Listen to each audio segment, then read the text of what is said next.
Okay, take 3.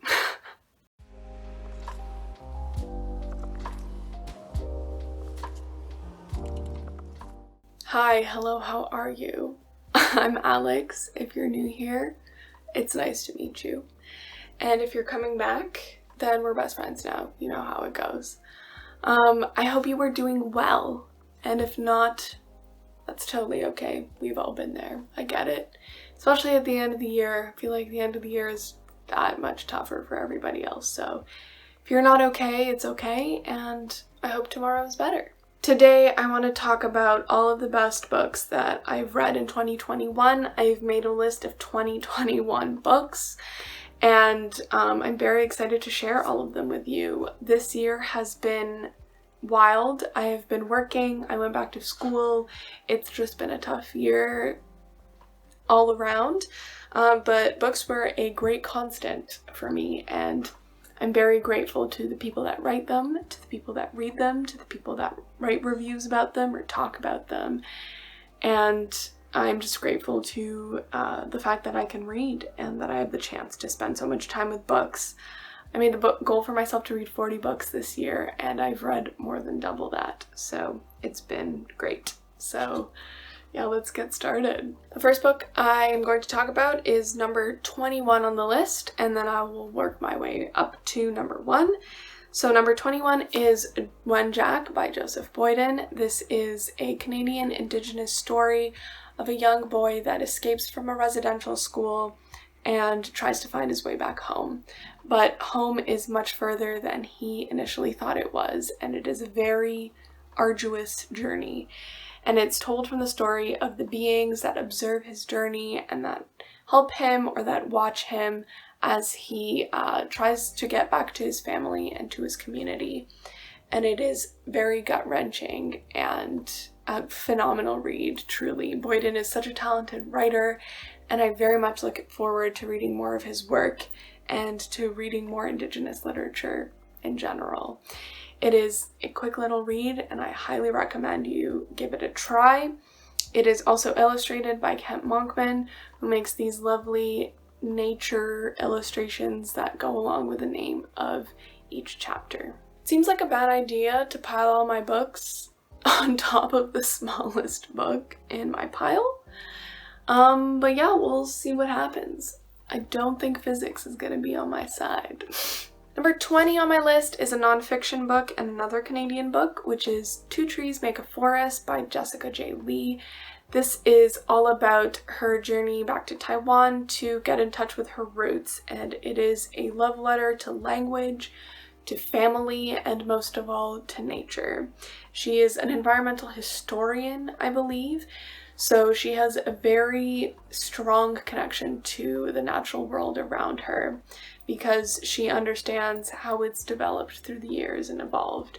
And it's a phenomenal read. The beauty on the cover is only a fraction of the beauty on the inside, so you can imagine how incredible this story is. And you will love your time that you spend with this book because it is just fantastic. I believe it actually won the award for the Canada Reads selection. Like, it was the selection for 2021. But I'm not sure, so don't take my word on that. Number 19 on my list is a lovely little graphic novel that I read called Heartstopper by Alice Oseman. I had the chance to read a lot of Oseman's work this year, and I really fell in love with the stuff that they do. I've read Loveless, and I've read the 4 Heartstopper graphic novels that are out right now. I've really had the chance to fall in love with graphic novels again this year, and I really love Oseman's work. They also did all the artwork for Heartstopper, which tells the story of Nick and Charlie, who have this unlikely friendship. One is very extroverted, outgoing, has a lot of friends, while the other one is a little bit quieter and more soft-spoken, but they have such a lovely friendship that blossoms into something more, and I loved it, and I highly recommend reading it, especially if you love graphic novels, and especially if you want to get into graphic novels. This is a heartwarming, lovely, and very fun story to read. Number 18 on my list is a book that I have spoken about a lot on this channel, and that is Before the Coffee Gets Cold by Toshikazu Kawaguchi. It is the story of a lovely little cafe in Japan where if you follow a very specific set of rules, including getting back before your coffee gets cold, you can travel back in time. And it is magical, it is heartwarming, it is all about those important relationships in your life, between friends, between siblings, between parent and child, lovers, all of that. It's fantastic. Kawaguchi is originally a playwright, so he really knows how to set the scene and just really put you into his story and build relationships with his characters. It's fantastic, and I cannot rave about this book enough. Number 17 is another graphic novel, and that is The Prince and the Dressmaker by Jen Wang. Fantastic book. Jen Wang also made the illustrations for this, and it is a very sweet fairy tale type story about this dressmaker who makes these avant-garde pieces, and the boss at her atelier is not very impressed. However, she catches the eye of someone in the royal family and becomes a personal dressmaker. And in that time, she becomes friends with a prince, and they go on all kinds of adventures together and build such a lovely friendship together. And it's all about putting on that perfect outfit that makes you feel like you can take over the world. And I love it. It's a great cozy story, and I really want to get my hands on a hard copy of this because I just love the artwork in it and I love the story. Number 16 is My Year of Rest and Relaxation by Otessa Moshfegh. I really think I found my favorite genre this year, and that is mentally ill women in their 20s. Can you see that I relate to that a little? This is about a very affluent woman who goes through a tragedy in her life and decides that she is going to put a full stop to her life and just sleep for a year. She's dropping everything and just taking a bunch of medication that this wild doctor prescribes her and just takes the year off to sleep. And it's all her internal monologue and her horrible relationship with this friend who is equally as problematic. And it's great. I think you would have a hard time not relating to the main character, which is like a red flag for sure, but it is what it is. We all have a bitch that lives inside us, you know? Like, what can I say? I highly recommend it. I think I liked it more than I let on, to be honest. I think I gave it 3 stars on Goodreads, but I really loved it. And I think about it so often, and I really want to reread it because, wow. The number 15 on my list is Dune Messiah by Frank Herbert. This is the second book in the Dune series, and I liked it better than the first, which I also read this year. It was phenomenal, fantastic. I immediately picked it up after I saw the movie Dune in theaters recently, which was great. You should definitely see it if you ever get the chance. And yeah, I thought it was incredible. It's about Paul Atreides as the Emperor. He's grown up now. He has all kinds of responsibilities, and there are all kinds of shenanigans going on in the galaxy, in the planets, kingdom, between kingdoms, and it's incredibly well written, and Frank Herbert really outdid himself with this one.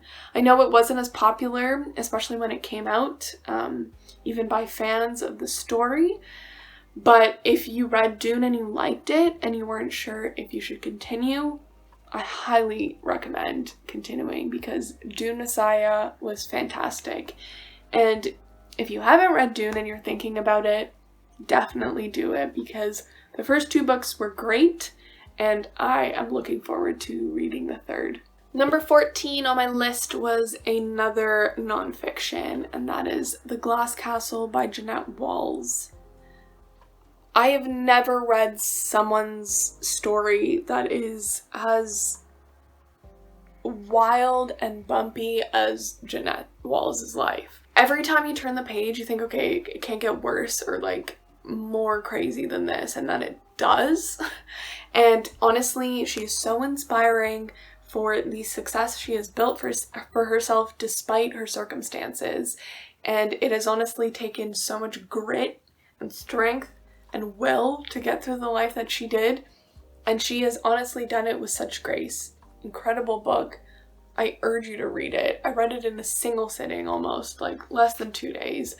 My sister has raved about it for a long time, so I'm really glad that I finally picked it up. Number 13 on my list is the Sally Rooney book. Are we surprised? Of course not. And that is Beautiful World, Where Are You? This is her most recent release, and it is a departure from Conversations with Friends and Normal People, which are her previous 2 books, and yet it is so Sally Rooney-esque to its core. I don't think I will ever be anything but awestruck by Sally Rooney's work. I think she is an incredible writer. I love her characters, no matter how terrible they may be at times. And she's just so good at writing books with no plot and all about just like thinking and mulling over things and overthinking, and she's really got that genre down pat, and she is by far one of my favorite authors. I will never hesitate to read anything that she writes, yet anyways.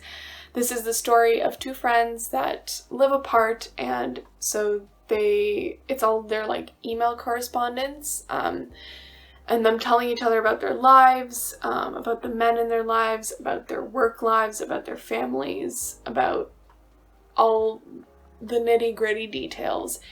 And I mean, it's classically Sally Rooney. You really don't get more Sally Rooney than this. Okay, the pal's not that big yet, but we're looking good so far. So number 12 is another book that I've spoken a lot about on this channel, and that is One Last Stop by Casey McKiston.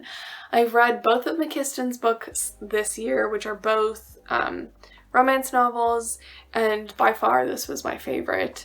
It is a sapphic contemporary romance novel with all the best magical realism, all the steamy details. It's great. It is about August and her found family in New York, and also this really hot girl, Jane, who she meets on the train. And it is a love letter to music. It is a love letter to those strong friendships. It is a love letter to love, and I loved it.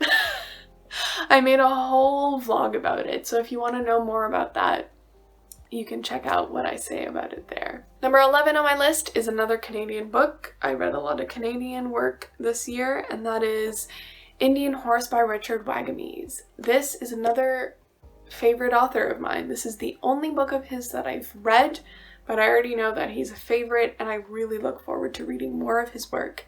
This book is about Saul Indian Horse and his experience in a residential school, and his development for the love of hockey, and it's about healing from trauma and finding who you are again and building yourself up again. And it is very hard-hitting. It is excellent. It is incredibly well written. So much depiction of nature that is just so beautiful, and Wagamese just really has a way with words, and I urge you to read this book. Number 10 on my list is a retelling of the Iliad, and that is The Silence of the Girls by Pat Barker. This is a story of the Trojan War from the perspective of the women living on the camp, specifically Briseis, who was previously Trojan royalty, and eventually, after her kingdom fell down in the hands of the Greeks, became Achilles' bed slave. And it's all about her thoughts on the war, her thoughts on the soldiers, on the men, and her thoughts on life in the camp. It's incredibly well written, very fast paced, like you will burn through this book for sure. And I loved it, and I actually recently found out that Barker wrote a sequel to this, so I'm really looking forward to reading that, and I just love mythology and ancient history retellings, so if you guys have any good recommendations. Number 9 on my list is another Sally Rooney book, and that's Conversations with Friends. This is a story of 2 best friends that become involved with a semi-famous married couple individually, and it is all about self-loathing and being a mentally ill woman in her 20s. Like I said, this is my genre. Sally Rooney is phenomenal. I do not hold secret here that I love her, and you should definitely check this book out if you haven't already. Number 8 on my list is another book about a mentally ill woman in her 20s, and I apologize for the horrible cover, but it was free. So that's The Bell Jar by Sylvia Plath. Phenomenal novel, really hard read. Not because it's like difficult to read as in the language or that it's long or anything, it's quite short. It is just so hard-hitting, like it's a punch in the stomach. Reading this book is like the equivalent to having a lump in your throat before you start crying. It's about Esther Green, who is absolutely falling apart and doesn't know what she wants to do with her life, and knows that the path that she's on right now isn't what she wants for herself, and she's miserable and has a mental breakdown, which is relatable. Number 7 is another nonfiction, and that is Lab Girl by Hope Jaharan, and it is great. I love this book. It is a bit of a slow start, but it really picks up, and it is the story of being a woman in science, specifically in biology, and it's all about Hope and her own lab. And every other chapter she tells the story of the life cycle of a plant and how it relates back to her own life. And the writing is excellent, and it is one of my favorite books ever. I loved it, and it made me even more excited for what I study and what I do and for my future. So if you like plants and you like science and you're curious to learn more, I highly recommend reading Lab Girl. Number 6 is a book that I read for a book club that I started, and that is Braiding Sweetgrass by Robin Wall Kimmerer. Kimmerer is an ecologist and a forester. She's a scientist to her core, and she's also an Indigenous woman, and she pairs the Indigenous wisdom and scientific knowledge of plants so well in her book. This book is It's phenomenal. It's so beautifully written and incredible. I immediately fell in love with it, and you will be so encaptured by the words on these pages. You will not be able to put it down. Even if you are not as obsessed with science as I obviously am, but you are interested in learning more about Indigenous stories or more about plants and a lot of the science behind how they work, I highly recommend reading this. Kimmerer just has such a way with words. I started reading the audiobook first, or listening to the audiobook first, which is narrated by Kimmerer herself, and she has this beautiful voice on the page and out loud, and I cannot urge you to read this enough. Number 5 on my list is the book that I recently reread, and it was a favorite from when I was younger, and that's The Raven Boys by Maggie Stiefvater. This is such a good fantasy story. It is about Blue Sargent and her Raven Boys. Blue is the daughter of a clairvoyant mother, and she's part of this whole family of eccentric clairvoyant women, except Blue herself is not clairvoyant. And she becomes friends with the Raven Boys, who all have their own thing going. Gansy's looking for the Welsh King of Glendower, and Ronan can pull things out of his dreams, and Adam wants to kiss Blue, but he can't because Blue will kill her true love when she kisses him. So it's all very complicated. It's excellent. I'm currently working on the 3rd book in the series, and I just highly recommend this. It's a YA series, but it's one of the best books I've ever read. Okay, this pile is getting more dangerous as we go. Number 4 on my list is a book that was recommended highly by Carly over on Uncarly, and that's Less by Andrew Sean Greer. I adored this book. It was easily a favorite from the minute I picked it up. It's about Les, who is this almost 50-year-old author who is queer, and he is struggling. He is having a hard time. His ex-boyfriend just sent him an invitation to his wedding, and he doesn't want to say no because he doesn't want to look like a pathetic loser, and he doesn't want to say yes because he doesn't want to be a pathetic loser at the wedding. So he decides to say yes to a bunch of invitations around the world for these different writing events. So it's all about Les's summer abroad and his adventures and his self-reflections and realizing that as much as he has been wronged in relationships, he has also wronged others.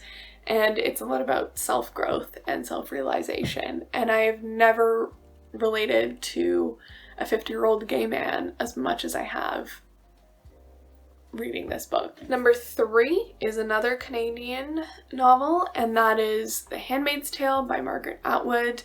This is a dystopian fiction story after another civil war occurs in the US, and there is a totalitarian government that took over, and women are kind of stripped of their rights. And by kind of, I mean a lot. And the main character is a handmaid, which means she is one of the last fertile women. And she's responsible for becoming pregnant by a leader, a very important man, in order to fulfill her duties. And she only has 3 tries, and she's on her 3rd family right now. So this is her last chance. This is about rebellion. This is about power, this is about future, this is about technology, this is about religion, this is about politics, and this is a great book. I read it in a single day. I literally sat down and just blew through it. It's phenomenal, and I really am looking forward to reading the sequel because I heard that's even better. Okay, we're getting a little shaky here now. I'm doing the best I can. Number 2 on my list is another Canadian novel, and it is the best spooky book that I've read this year, and that is The Saturday Night Ghost Club by Craig Davidson. Fantastic book. I loved it so much. This is like if Stranger Things was a novel, and also even better, and also a little less supernatural.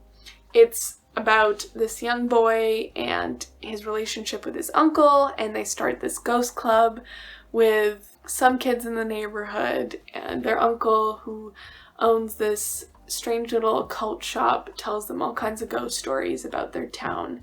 And it is such a quick read, like you won't be able to put it down. It is fantastic, and it is a meditation on friendship and lost love and grief and ghosts, and it's just so good. I love this book so much. Also, this cover is just fantastic.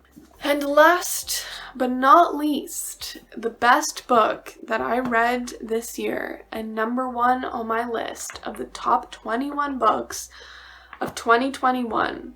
I've recommended this book a lot, maybe not so much on this channel, but a lot in my real life. I've lent it out a few times, and it has always been given back to me with rave reviews. And it is definitely one of my all-time favorite books ever.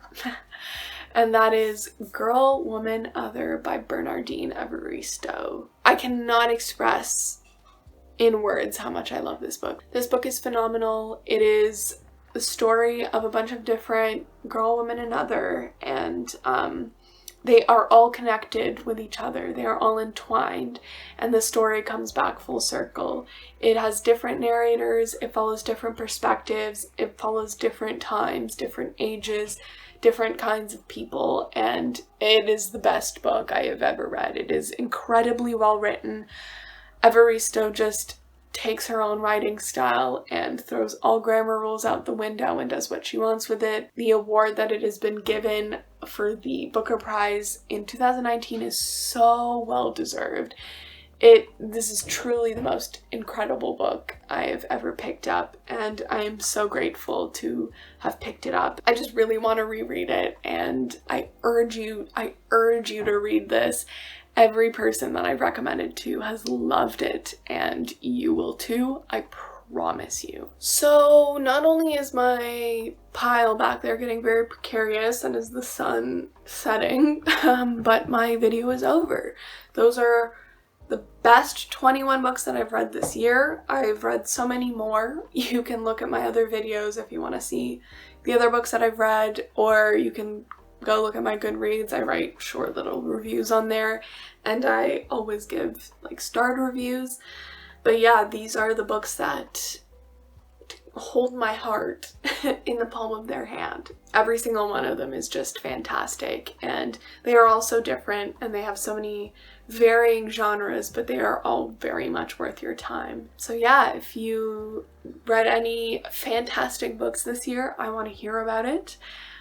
Please tell me what your favorite books were, and let me know if you've read any of these books and what you thought about them. Like this video if you like this video, subscribe if you want to see more of my content, and I'll see you next year. Bye-bye.